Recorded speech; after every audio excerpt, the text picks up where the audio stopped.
This story begins with a boy named Michio who wakes up in a peculiar place. He remembers that he was playing a game and gets a notification, but after that, he doesn't know what happened. He started appraisals the place, he also checked himself, then he stood up and wasn't wearing shoes, he took sandals from there. Now he thought that he might need some equipment and searched for it, he found a sword and a ring, wore it and went outside.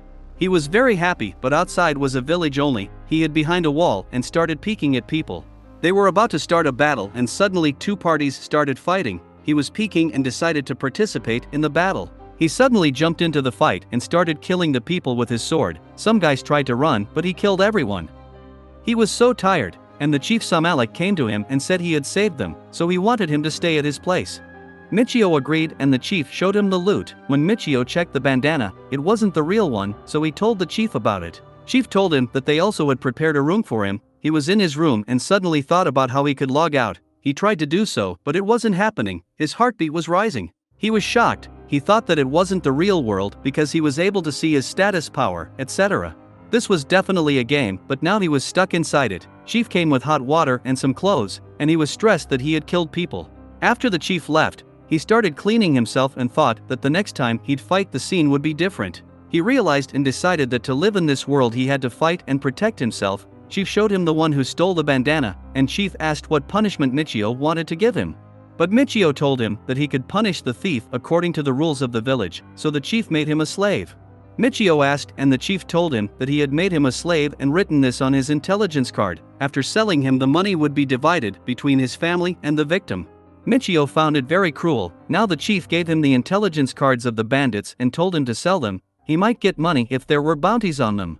The chief also told him the place where he could sell the cards and the loot and told him that he could prepare a carriage for Michio too. Now he started his journey with a driver and went to the place for selling. The keeper told him that there were bounties from two bandits, but to get the money he had to show them his card. He was a bit nervous when the guard checked it. He was safe because it appeared. He got the money, and they started the journey again, but the streets were empty now. The driver told him that there were places like brothels and Michio started thinking lusty. He was vicious to hear that. Now they reached the slave market and met with Alan. He told them that a labyrinth was found, and he was busy with other customers. Alan also looked at Michio weirdly. He told them the price of his slave and they agreed with that amount. When they left, Michio gave the village's part to the driver and the driver left. Now Michio was thinking that he was totally new to this world and didn't know anyone there. To live there he had to leave his introverted personality, and suddenly Alan summoned him and asked for a little talk. He went inside and was shocked to see the place because it was filled with unique and expensive things. They started talking and Alan asked him if he wanted to buy a slave. He was shocked and asked if it was possible, and Alan told him definitely that was possible. He was just thinking something, and Alan told Michio that he had female slaves. He started feeling lusty and vicious because this was a matter of girls and enjoyment. Suddenly a maid served them tea. Michio was looking at her and she was very bouncy. Alan had noticed Michio's instincts. Michio was still stuck in her bouncy body. Alan silently tried to tease him about her, and he understood that.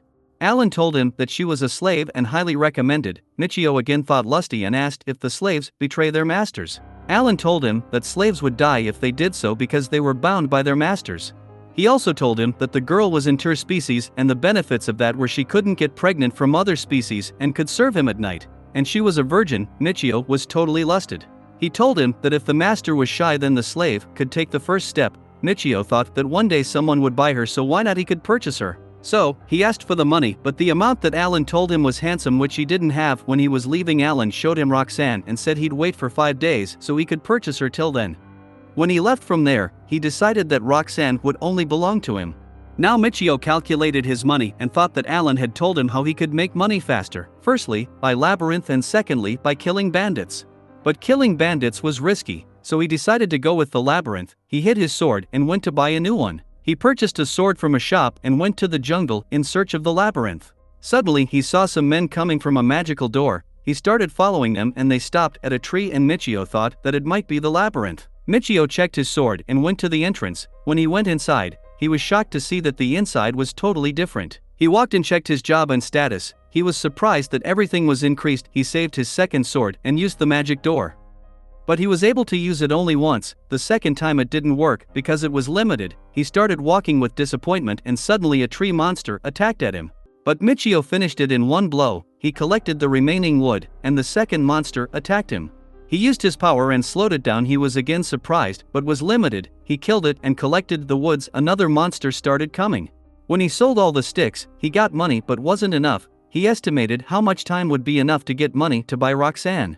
He went to sleep but woke up early. He thought to go back, but he used the magic door and went to the labyrinth. He was a little upset but started moving. He stopped at a point for rest and suddenly a hidden door opened. He thought that inside was a treasure, but when he went inside it was the house of the monsters.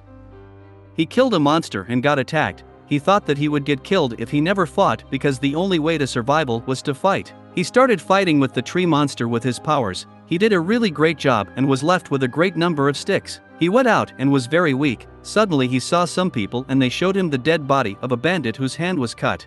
Michio thought that he had also killed some bandits, and this might not be a thing to be worried about. People were saying that one might have done this for the bounty and Michio left by thinking about the bounty to buy Roxanne. Now he was walking in the market to search for bandits for bounty, but he didn't find any. He heard people whispering that bandits might come at night, and he thought that the driver had also told him about night affairs. He went to a side and by using a magic gate he reached the bandit's secret place, but there was no one. He came home and thought of going there at night. In the night when he went out, he got a lantern from the hotel staff and started walking in the city and went to the red light area. He was lusted but kept on walking and he suddenly found a bandit and started following him. By following him he found a group of bandits and thought that they were related to the group he had killed somehow. There were only 2 days left to buy Roxanne. But now Michio had understood how this city works. In the morning everything was normal, but at night everything changed. At night when he came back, Vale offered him a meal and they started talking. Vale told him about the bandits and Michio came to know way more things about bandits than he knew before.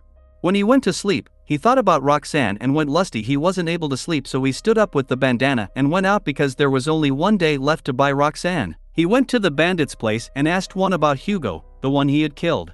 He checked inside and took Michio with him. He tried to snatch the bandana from Michio but wasn't successful.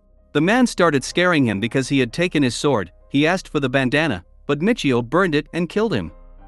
Now he went to the other room using the magic door and started killing the bandits there silently by using his powers.